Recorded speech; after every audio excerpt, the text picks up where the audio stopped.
Assalamualaikum warahmatullahi wabarakatuh. Perkenalkan, nama saya Noval Akmal dan pada kesempatan kali ini saya akan menjelaskan tentang beberapa hal yang ada di manajemen, mulai dari sejarah, fungsi manajemen, hingga fungsi manajer di perusahaan. Jadi langsung saja kita masuk ke dalam video. Nah, yang pertama yaitu sejarah manajemen. Pemikiran awal ilmu manajemen ini tercetus setelah dua peristiwa yang terjadi sebelum abad 20. Yang pertama yaitu ketika Adam Smith, seorang filsuf yang juga mempelopori ilmu ekonomi modern, menerbitkan sebuah buku yang berjudul The Will of Nation.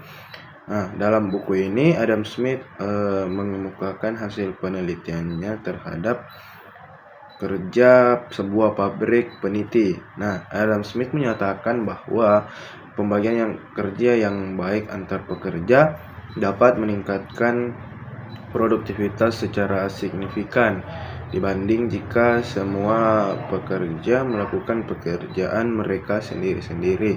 Kemudian revolusi industri di Britania muncul, menyebabkan produksi barang yang biasanya dilakukan di rumah mulai dilakukan di pabrik dengan teknologi-teknologi yang memudahkan pekerjaan. Nah, sebuah industri membutuhkan sistem kerja yang baik untuk mengatur sumber daya yang dimiliki agar produksinya berjalan dengan lancar. Nah, sejak saat itu pula ilmu manajemen mulai Nah, yang berikutnya itu mengapa manajemen itu penting dan diperlukan dalam mencapai suatu tujuan, yaitu karena manajemen ini sangat penting. Karena membantu organisasi untuk mencapai tujuannya atau individu dengan cara yang teratur dan lebih efektif lagi.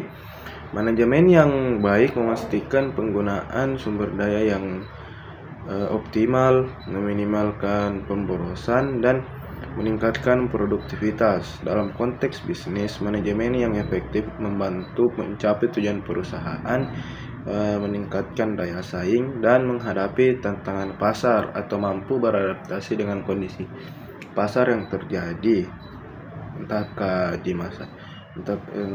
yang terjadi di masa yang akan datang. Yang selanjutnya yaitu pengertian manajemen. Nah, kalau pengertian manajemen adalah proses perencanaan, pengorganisasian, pengarahan, dan pengendalian sumber daya yang mencakup sumber daya manusia, keuangan, fisik, dan informasi untuk mencapai tujuan organisasi secara efektif dan efisien.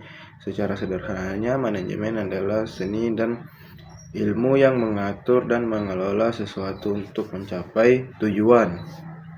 Selanjutnya yaitu fungsi-fungsi yang terdapat dalam manajemen itu ada 4. Yang pertama yaitu perencanaan atau planning. Ya, contohnya itu perencanaan itu adalah proses untuk menetapkan tujuan dan bagaimana cara mencapainya. Kemudian yang kedua itu ada pengorganisasian atau organizing, yang dimana itu contohnya itu proses mengatur dan mengalokasikan sumber daya yang mencakup sumber daya manusia, material, waktu, dan lain-lain untuk mencapai tujuan yang telah ditetapkan. Kemudian yang ketiga yaitu pelaksanaan atau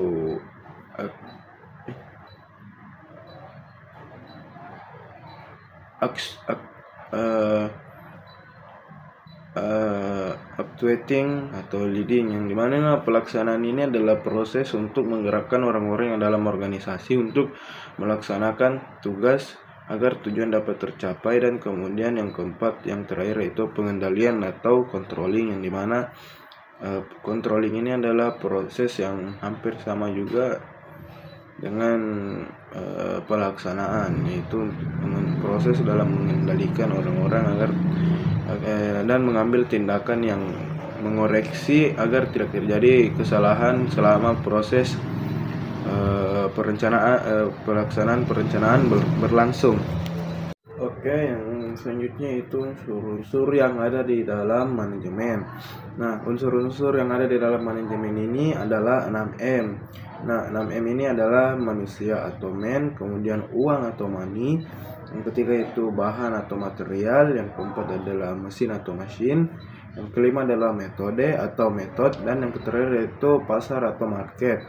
Nah, unsur-unsur ini saling berkaitan dan penting dalam mencapai tujuan organisasi. Nah, yang pertama yaitu manusia atau man. Jadi manusia adalah unsur yang paling penting dalam manajemen karena mereka adalah penggerak utama dalam organisasi. Manusia bertanggung jawab dalam perencanaan, pelaksanaan, pengorganisasian, pengawasan, dan kegiatan manajemen. Kemudian yang kedua itu uang atau money.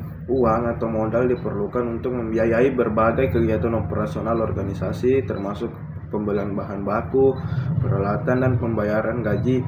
Unsur yang pertama tadi yaitu manusia. Kemudian yang ketiga yaitu bahan atau material. Nah, bahan-bahan atau material yang dibutuhkan dalam proses produksi atau operasional organisasi. Ini bisa berupa bahan baku mentah, barang setengah jadi, atau barang yang jadi dan akan dijual. Kemudian yang keempat yaitu mesin atau mesin. Mesin atau peralatan yang digunakan dalam proses produksi atau operasional. Mesin dapat meningkatkan efisiensi dan efektivitas kerja. Semakin bagus mesinnya, maka semakin efektif dan efisien pula hasil produksi dari suatu perusahaan. Kemudian yang kelima yaitu metode atau method. Metode atau prosedur kerja yang digunakan dalam organisasi. Metode yang baik akan membantu mencapai tujuan secara efisien dan efektif. Dan yang terakhir yaitu pasar atau market. Pasar adalah tempat di mana produk atau jasa organisasi dijual. Pasar juga merupakan sumber informasi tentang kebutuhan dan keinginan pelanggan. Yang selanjutnya yaitu keterampilan atau keahlian manajer. Nah, seorang manajer ini membutuhkan berbagai keterampilan, skill, dan keahlian atau ability untuk berhasil dalam perannya.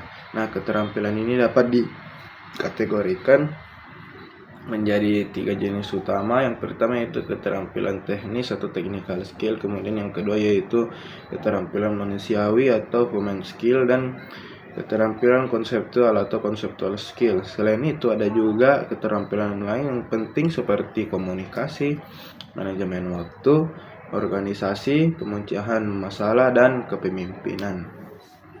Kemudian yang selanjutnya itu tingkatan dalam manajemen.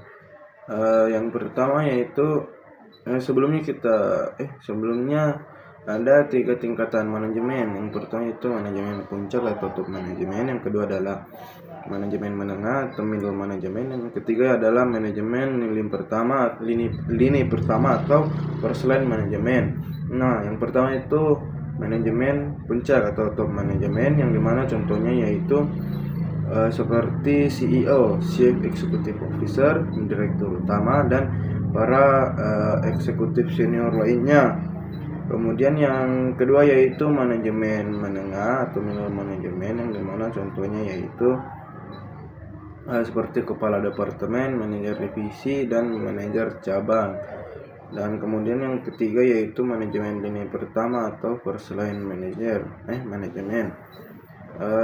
Contohnya yaitu jabatannya seperti supervisor, mandor, dan ketua tim. Yang terakhir yaitu peran manajer. Nah, peran manajer ini sangat penting untuk mencapai tujuan organisasi. Mereka bertanggung jawab untuk merencanakan, mengorganisir, memimpin, dan mengendalikan sumber daya, serta memotivasi tim untuk mencapai hasil yang optimal. Seorang manajer juga harus mampu mengambil keputusan strategis, mengambil risiko, dan memastikan kepatuhan terhadap peraturan. Nah, demikianlah tadi video tentang manajemen, mulai dari sejarah manajemen, unsur-unsur, pengertian, keterampilan dan keahlian manajer, dan yang terakhir yaitu manajer. Lebih dan kurangnya mohon dimaafkan. Wabillahi taufiq wal hidayah. Wassalamualaikum warahmatullahi wabarakatuh.